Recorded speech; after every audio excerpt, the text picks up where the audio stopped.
Alright, hey guys, this is the third video that I'm making. Um, and Took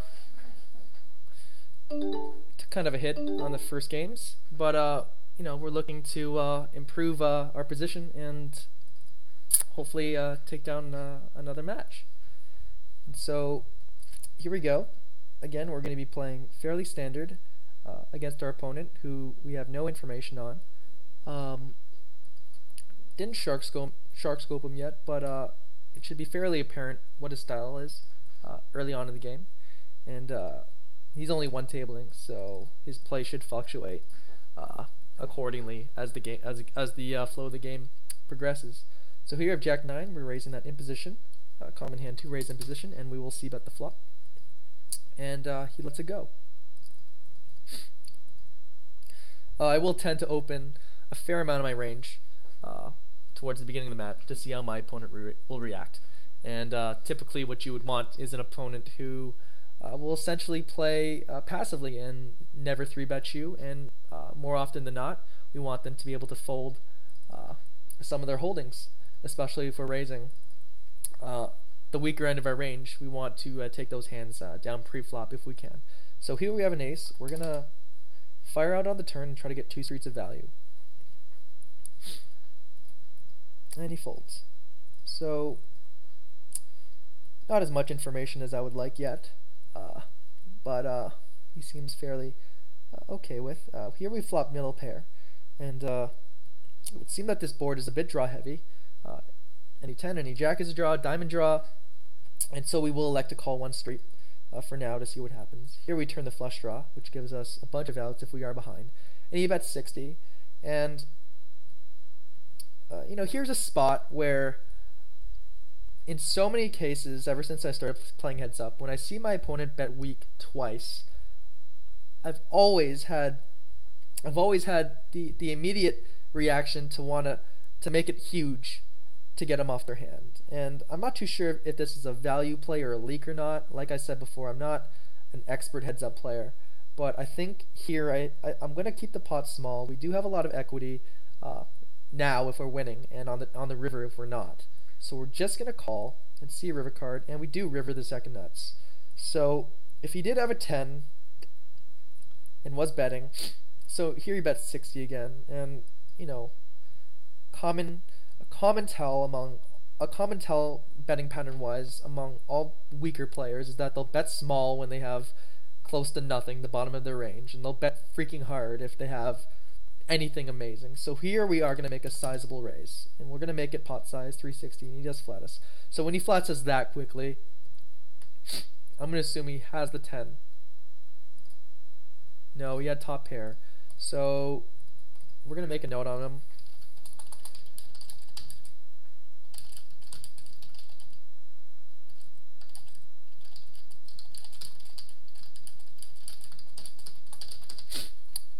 And so that's a note. Alright. Ace queen, we raise out of position, and we c-bet this flop. It's well connected, but at the same time, our hand is too strong to check to him. Here we flop top pair. I will elect to check for 1 street here, as he will be playing fairly fit or fold on this flop, and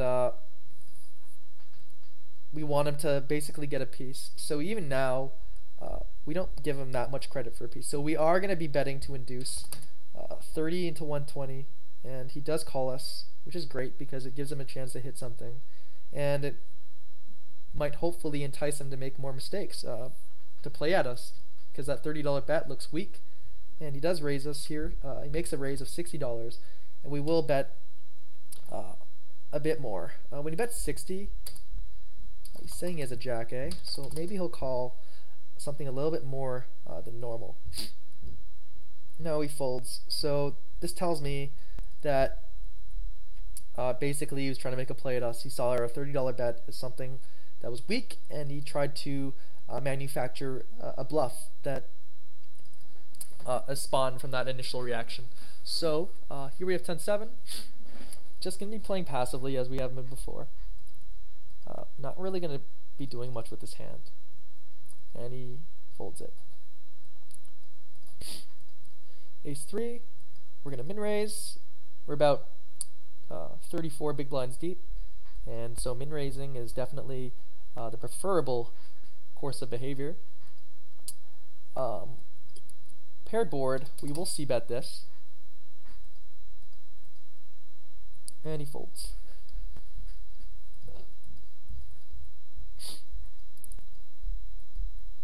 Alright, we'll check the 4-7. And, you know, I won't lie to you guys. In the past, whenever I felt like I was, you know, running bad or playing bad, I would do everything I can. I did everything I could to escape that mentality and to get the winning mindset back. And one thing that I did quite often was, unfortunately, you know, talk to myself. Unfortunate in terms of my family.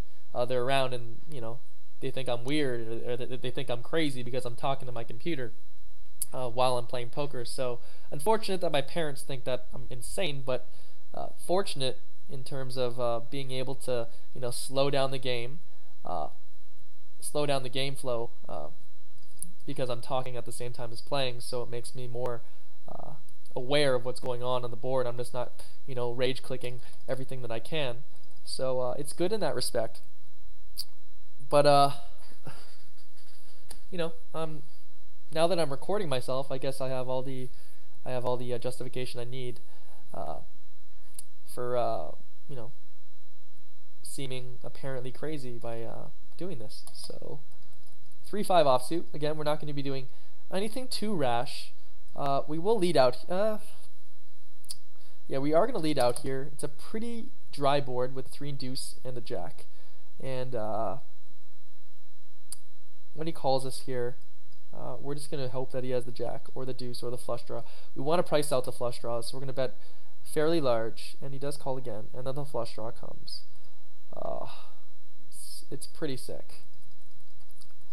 Our hand is now see there's one thing that I'm not too quite sure about here. The queen of clubs rivers, and let's see what he had. So he had the deuce. Now my question is whether I should value bet that river, if I should value bet that river, or if I should check call, because our hand is clearly way too strong to fold ever. But it's a question of whether or not we want to value bet the river or if we want to check call the river. And I'm not sure what play is more profitable. So in that respect, that's my question. If you guys want to answer, do so in the comments or even send me a personal message, because that's a spot where I'm not quite too sure about, not quite sure about, and it's in a negative spot. Here it's an easy call. You know, top pair is fine, and he shows up with an 8. And now it's just a matter of hoping. And we do make the best hand on the river. And we win the tournament, and we will rematch him. And he declines.